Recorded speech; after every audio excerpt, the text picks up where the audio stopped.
And we are live. Let me just get this over here. Okay, excellent. So I'll say it again just for the purposes of the recording. Uh, like I said previously, the point of this call is going to be going to go over the new breakthrough rewards definition and reward structure that we're going to be introducing when TIG comes back online as TIG 2.0. How are you doing, John? I'm doing fine, thanks. How are you doing? Yeah, pretty all right. It's great to see everyone here as per usual. And without any further ado, let's get down to it. So, uh, algorithmic breakthrough is a term that I have used various many times. It's a term that we've used many times over the course of the community calls that we've had, but I can't remember if we ever stopped to actually lay out a definition of what an algorithmic breakthrough actually is. And given that the purpose of TIG is to incentivize the creation of that thing, we should probably give like a basic one sentence definition of what an algorithmic breakthrough is, and then we can go from there. Yeah, so the one sentence definition, if you wanted to be very quick, would be an improved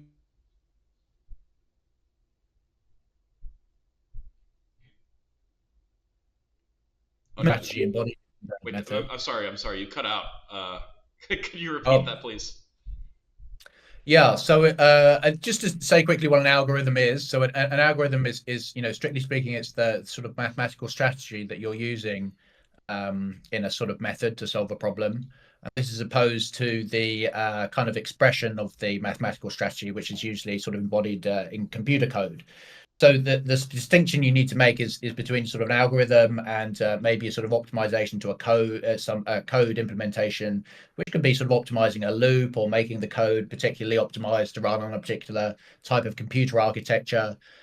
An algorithm is more about the sort of fundamental mathematical strategy that you're taking rather than the the kind of expression in code. So that sort of establishes what an algorithm is, and an algorithmic breakthrough in the context of the innovation game is an algorithm which is patentable. So one of the big things in the innovation game, as you probably all know, is to sort of capture IP embodied in the sort of innovators' contributions. Make that available for license, and then you sort of capture that value, and that's all rooted back to more rewards for more sort of innovation, essentially. So it's a kind of this closed system. And so we want to capture this sort of valuable, sort of algorithmic and preferably patentable kind of information. And the algorithmic breakthrough rewards is what we offer as an incentive for people to contribute patentable algorithms to the game. Hmm.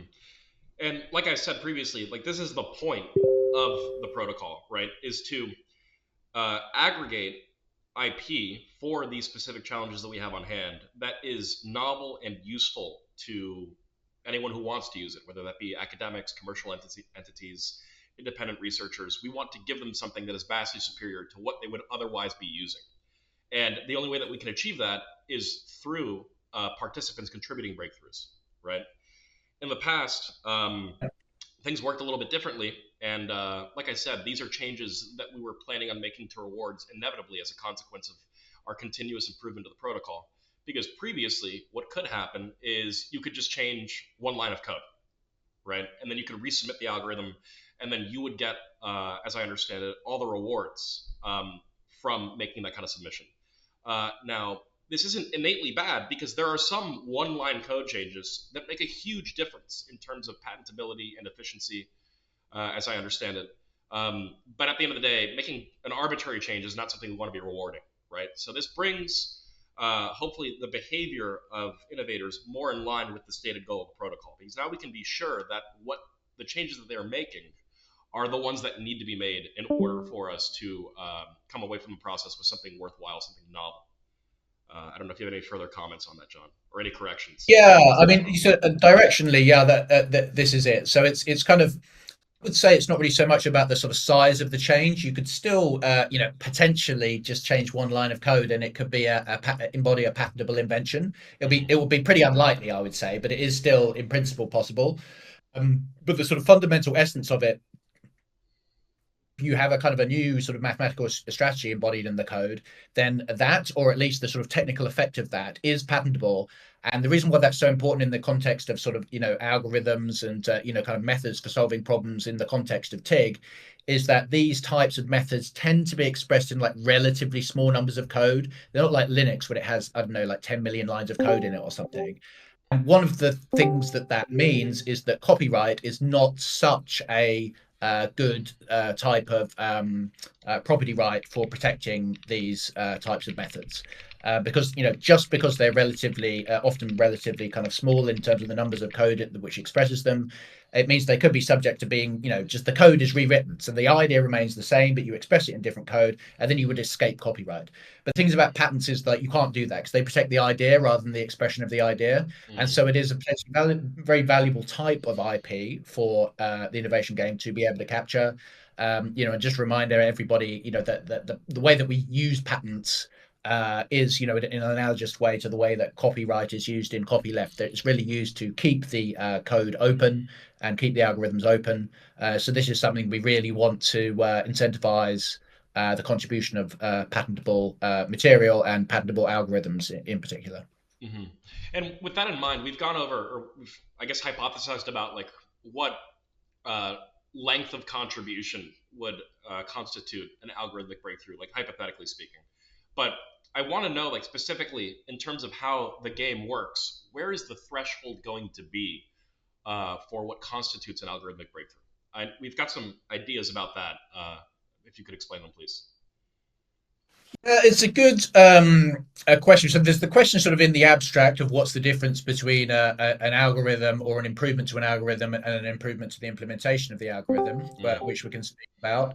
And then there's a sort of, kind of separate question about how the innovation game is going to identify, which one of those, a particular kind of contribution may embody. Um, so in terms of the sort of difference, between the algorithm, it's one of those funny things. Like, it is an area whereby you could say it's sort of like a continuum. Like in some cases, like an optimization to the code and an improvement to the algorithm could be seen as, there are some sort of edge cases where it's not clear which one of those categories it should fall into. Fortunately, in most cases, we should say, and probably kind of most cases of the highest value, it would be clear. And so, this is something that people have commented on before, that, there are kind of cases where, it's not always obvious whether it's a code optimization or, a fundamental change to the mathematical strategy, which is an improvement to the algorithm. And this is true, but in most cases it is clear. So what we have to do is sort of capture sort of most IP of the most value. We don't have to capture sort of everything necessarily under all circumstances. But we are confident that this distinction between algorithmic improvement and sort of code optimization is going to be clear enough in enough cases that it's sort of like a useful distinction for us to make. Mm-hmm. Um, so with respect to how this is done within the game, so this is a bit of it's quite a kind of new mechanism we're introducing. So the way that we're going to do it is that after a sort of period of scrutiny, as we call it, sort of scrutiny period, which in fact all innovator submissions are going to be subject to, whether they're or not they're applying for these so-called breakthrough rewards. Um, the ones that have applied, claim to be sort of algorithmic breakthroughs, which basically means a patentable algorithmic improvement, will be subject to it. There'll be a token weighted vote after the 2 week scrutiny period as to whether it embodies an algorithm which is both novel and inventive. And these are the sort of two key criteria for patentability. Mm-hmm. Now, this it seems a little bit abstract, but we've written quite a comprehensive guide to what sort of constitutes novelty, novelty with respect to what, and kind of inventiveness, which is really sort of non-obviousness. And this is something which is kind of opined upon all the time, all the way around the world, because the patent examiners kind of look at this. And again, in sort of, I would say, in most cases, it becomes sort of clear or reasonable, into which category it should fall into. And people who kind of feel sort of equipped to make a sort of a decision or give an opinion on that can do so through token weighted vote. And what happens if an innovator contribution sort of passes the vote? it's quite important to emphasize this doesn't mean to say it will receive any algorithmic breakthrough rewards.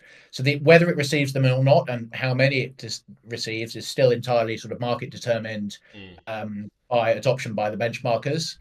But and also in order to receive any rewards at all, it has to first reach a sort of threshold of 50% adoption, which is higher than for the previously and continues to be the case for the code optimization rewards.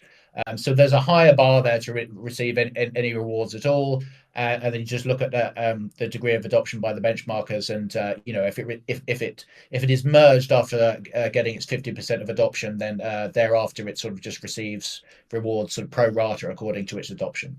So the rewards are market determined as before, but it has to pass through this sort of gate, and the gate is the question essentially of patentability, which we are going to put to a token weighted vote. Excellent. So yeah, there's a lot going on here, and it is an entirely new mechanism. So it's probably a good time to remind everyone that is, as is the case with a lot of what we discuss during these calls. This is an informal conversation between me and John, where you guys are free to ask questions. And if there's anything that you are lost on or want more information about, especially when it comes to updates like this that materially change the way the game works, we are going to always publish an explainer or a blog post for you guys to go over. So if there's anything that you need more detail on or anything that you want to know more about, we're going to have the explainer for you in short order.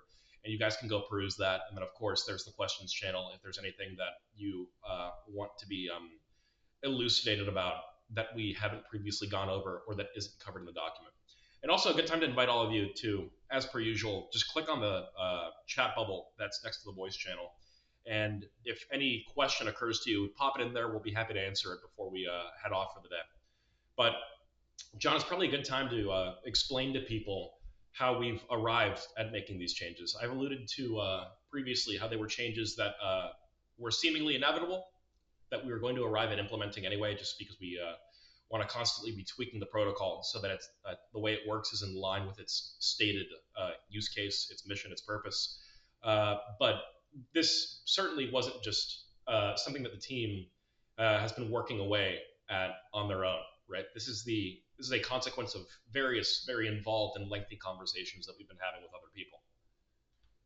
Yes, absolutely. So, I mean, part of the conversations has been with people who know a lot about intellectual properties, such as our kind of head of IP, Phil David, who's sort of kind of in-house expert on that subject, and also just collaboration with the people who've been the most successful innovators over the past few months. And there's always been a kind of the issue which we have been aware of, and this which is really a sort of potential source of unfairness. So you can imagine if somebody submitted an algorithm as an innovator which was came up with a radically new mathematical strategy that was a lot more successful, and let's just say for the sake of argument was 10 times more efficient than the previous kind of method of solving the problems in TIG. Then that person, no doubt would get, very wide adoption by the benchmarkers, and they would start to win all the rewards. Mm-hmm. But potentially, in as little as 2 weeks, somebody else could have, taken their implementation, maybe sort of tweaked the code a little bit or optimized a couple of loops, and let's say got a sort of 1 or 2% further improvement, beyond the 1,000% improvement which the original inventor of the algorithm had got. Then the benchmarkers would be rational to sort of adopt this sort of kind of slightly improved version of the algorithm over the one that was originally submitted. Now this is sort of you can kind of see that in that case, having just 2 weeks of rewards for such a big contribution, may seem kind of sort of not sort of an optimal reward, not commensurate with the value that they had provided. So it's really this kind of potential edge case which we had been aware of, which we knew had to be addressed, and this is the remedy for that, because it means that even if somebody's sort of algorithmic implementation is sort of nudged along and receives sort of a wide degree of adoption, the algorithm in which it embodies, on which it is based, will continue to receive these so-called algorithmic breakthrough rewards, which is a separate stream of rewards, for as long as it is until somebody else comes up with another algorithmic breakthrough. So as you can imagine, because algorithmic breakthroughs are relatively infrequent compared to code optimizations. So somebody who sort of had an improved algorithm, received these so-called breakthrough rewards, could continue to receive them for potentially a very long time, and so that the potential reward is quite high and also commensurate. We hope with the sort of value that algorithmic improvements do provide, especially if they are patentable, which is going to be part of our definition of a breakthrough, which means, if we can secure a patent on the technical effect of that, that will be a valuable asset for the innovation game. And so it's sort of to cut these sort of two things, these two types of innovations, and make them in two categories, one algorithmic and one sort of code optimization, is a Hmm. sort of natural way to reflect the kind of additional value that can be provided by algorithmic breakthroughs. They're very hard to find, but they are very valuable, and we can secure this different type of intellectual property on them, which is a patent, and which we will seek to do. So this was really, and we had long been kind of aware on this, but then some of the innovators did come to us. I think it was kind of the last sort of month or so before we kind of paused the protocol. And they were saying, one guy was saying in particular, I've got this kind of clever algorithm, and I'm hesitant to put it in because of that reason. Because I think Yeah. I'll get rewards in 2 weeks, and then some other guy's just going to bump it along, and so I don't see, I really want to. I think I should be rewarded more for this. And so we said, this is something that we had foreseen. This is something that we're kind of prioritizing putting in. And so this individual is one of the people who we've been communicating with. So it's a sort of it's really a kind of it's an IP related thing, but it's just very important because of the innovation game's focus on capturing value from licensing, and Hmm. which ultimately will make the rewards that we pay out sustainable, hopefully in perpetuity. So yeah, that's the background behind it. Yeah, so real quick before I ask my next question, as John alluded to, the reward structure is changing, and for those of you that are curious on what that looks like, here's a breakdown that I'm posting in the VC chat. Um, Spoke too soon; it's taking a second to process, but yeah, we're gonna have a 70, 15, 15 split going forward, and oh man, I don't know if that worked. If you guys can't see it, I'll definitely publish it later. But yeah, it's there. It is. I can see it in the chat. Excellent. Right. So now it's a 70, 15, 15 split. It's split between benchmarkers, breakthrough rewards, and code optimization rewards, which work the way that John just described. And again, if you want to go over it again, we'll have the document up in short order. So, John, we were alluding to the way that breakthroughs manifest and the different ways that we want to reward them going forward. But what is this is something we've covered before, but I think it's important to just drive the point home for people. Um, what material impact is a novel breakthrough, a state of the art algorithm going to have, right? So let's say we've optimized the reward structure such that innovators and participants in general are just happy with how the protocol is working now. They feel like they're being rewarded fairly, and now they're producing breakthroughs. So that produces IP for the TIG Foundation, and then what is the actual value of those breakthroughs to let's say commercial entities outside of TIC, right? Why are they desirable, and how do they capture value as a consequence? This is a great question. So the fascinating thing about algorithmic breakthroughs, as opposed to code optimizations, is they can be so extraordinarily impactful that they essentially become indispensable. So anybody who was running any kind of commercial operation, which depended upon being able to do a certain type of calculation, if they didn't have access to the sort of the latest algorithm, often they would be completely out of business. There would be no way that they could compete with somebody who does have the algorithm. This is quite a sort of interesting fact. You would wonder why. Oh, why is it that there aren't all these companies around the world going out of business all the time because their rivals have developed a new algorithm, which they didn't share?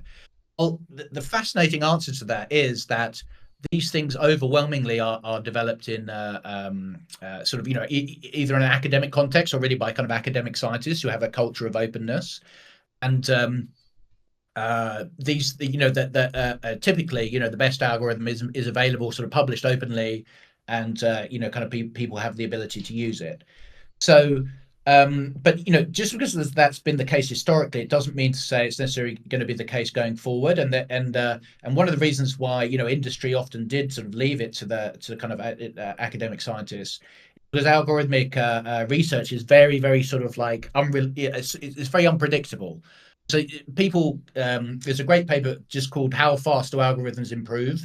And you can see that the kind of lengths of time between when somebody discovered a sort of significant breakthrough in particular important classes of algorithm could often be a decade or two or something or more. It's like very, very long periods of time. Then somebody in the world finds a better one, and then there's this huge leap which can be sort of 10x or 100x increase in efficiency.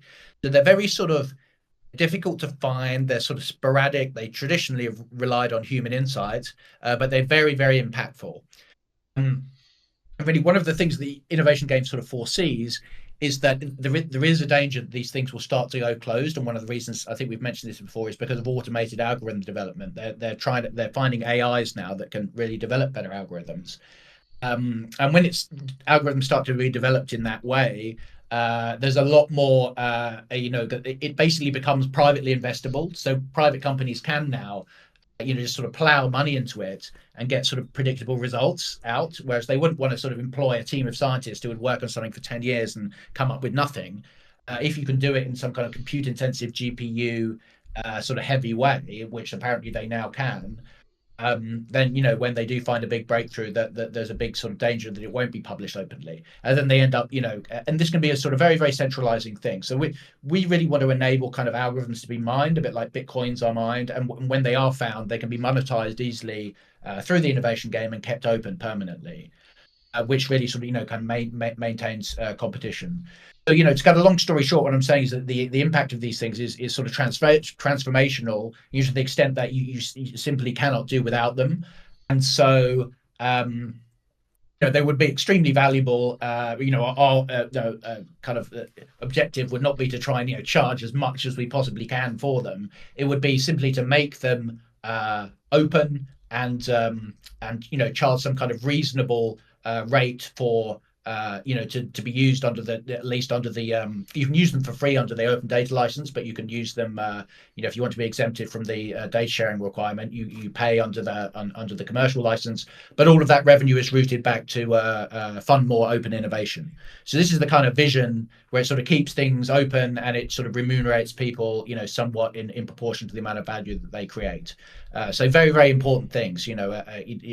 Mind blowing. I mean, the whole AI revolution is built on the sort of attention mechanism, for example, which would led to the transformer architecture. So that's just one example of many algorithms which are so powerful and such big leaps over the previous generation that they essentially become indispensable. Yeah, and John, you actually stole the point that I was going to spell out for people. It's exactly as John is saying. These innovations potentially affect the entire trajectory of the human race, and that's not an overstatement, especially when you consider the degree to which uh, so many of the things that we interact with on a daily basis are dependent on algorithms. One leap forward, one algorithmic breakthrough can change the way that we do almost everything. And because people just don't talk about algorithms very often, it's not something that a lot of people recognize. But just as much as the innovation game solves the problem with algorithmic development historically, the fact that it's siloed, the fact that it's not very well coordinated, it also anticipates how things could play out in the future and tries to get ahead of them, right? Because if we make it the standard now that algorithmic innovation is open, it'll be much more difficult to make it closed at some future date. Whatever parties are incentivized to make sure it ends up that way. You're They will absolutely have right, less because power by often these default. things are sort of built on previous insights, and some of which you could secure property rights on. And that the hope is that if all of this stuff is open, you can't then it'll be difficult for somebody to come up with something which doesn't depend on any of this previous IP, and then just sort of take it closed. So in our case, we're hoping to sort of hold all of this IP in the foundation, and that ensures that the sort of algorithms and everything that's built on top of them and depends upon them remains open in perpetuity. And that's just a much better way for the world to be, because the algorithms are potentially so powerful they could be very strong centralizing force. And yeah, just like you said, like the thing is at the moment and sort of historically, we're one of the kind of big issues that we're solving. We accelerate this algorithmic development because the people who are um, kind of performing this this kind of great service for humanity can be sort of remunerated for it, and it's somewhat of a kind of market rate, which hasn't been previously possible, especially for people working in scientific disciplines, especially academic science. It's not sort of funded on a market basis. So that's one advantage. But then looking forward to when algorithmic research could be a privately investable thing due to automated algorithm development, the real priority becomes the openness. Mhm. That to avoid them being pushed closed for economic reasons, which would otherwise occur. Yeah, and I'd like to restate something that I said last week that kind of just came to me as an emergent realization that I had over the course of the conversation. Uh, the reason it's important to have a system in place for rewarding algorithmic innovation in the first place is because at the moment, it's almost certainly true that innovators are not heavily incentivized enough to just openly release their algorithms. If you look at the way that Google came into being, it was a consequence of someone coming up with what they call the page rank algorithmic approach. And in order to ensure that they would be rewarded for releasing that to the public and allowing people to use it, they had to actually create the company of Google and spend years cultivating that corporate entity and doing the legwork in order to ensure that adoption happened. And what this Uh, does is it prevents really important algorithmic approaches and related technologies from making their way to the public. So the example that I came up with, obviously it's going to sound like hyperbole, but this is a very real thing that could happen. Is let's say that I came up with an algorithm that allows for much more accurate and fast detection of terminal disease from looking at I don't know, medical imaging, MRIs, whatever is appropriate for that use case. If I came up with that and realized, hey, I actually do want to capture the value from the use of this approach, I would be incentivized to not release it immediately and to spend years creating a company around it such that I could ensure for value capture. And what this means is that in the meantime, anyone who could be sick with any illness that I could detect much faster than the incumbent technologies do is just screwed. So it's actually really important to develop a more open system for algorithmic innovation because it could move society along much faster than incumbent approaches do. I don't know if you have anything else to say on that, Doc. You're absolutely right. I mean, one of the things about most kind of algorithms or sort of mathematical sort of strategies which are developed in academia, typically they're often published openly with no property rights. Sometimes they're patented, but that means that they are publicly known because, of course, patent applications are public. Very occasionally, the sort of inventor will decide, hey, I don't want anybody else kind of using this. I really want to make money out of it myself, and then they'll keep it private and they'll sort of build a company around it. And again, these things can be so powerful that you can sort of build a company, which potentially ends up kind of being a near monopoly because of the sort of power of your better algorithm. You keep it secret. But this can be obviously this can be great for sort of making money. One of the downsides of this is that the world doesn't get to see it, and so the world, the rest of the sort of world of science can't sort of build on top of it. And the sort of ultimately the kind of progress in terms of sort of research would be all kind of maybe stunted for that reason. But the thing is that and that sort of last kind of route doesn't generally happen that often. The people who are interested in these things, typically they're sort of more interested in being scientists than entrepreneurs. It's quite a different skill set to be able to sort of raise money and sort of build a big company and be a sort of boss of a commercial operation compared to being a sort of kind of mathematician and scientist. So sort of typically the culture of science is that you tend to kind of publish these things openly. But unfortunately, this will shift when it ends up becoming more and more about computers and less about people. because of this sort of AI-driven algorithm development, Right. which is getting very very powerful. So it's sort of, yeah, and to have it kind of systematically across the board, people are coming up with these very powerful algorithms and sort of keeping them private because they don't want their competitors to get hold of them. Algorithms are very difficult things to sort of like, if you're a commercial company, licensing them can be quite difficult because people just say, I don't want to pay, of course, maybe there'll be some kind of like patent case and they'll be held up in litigation.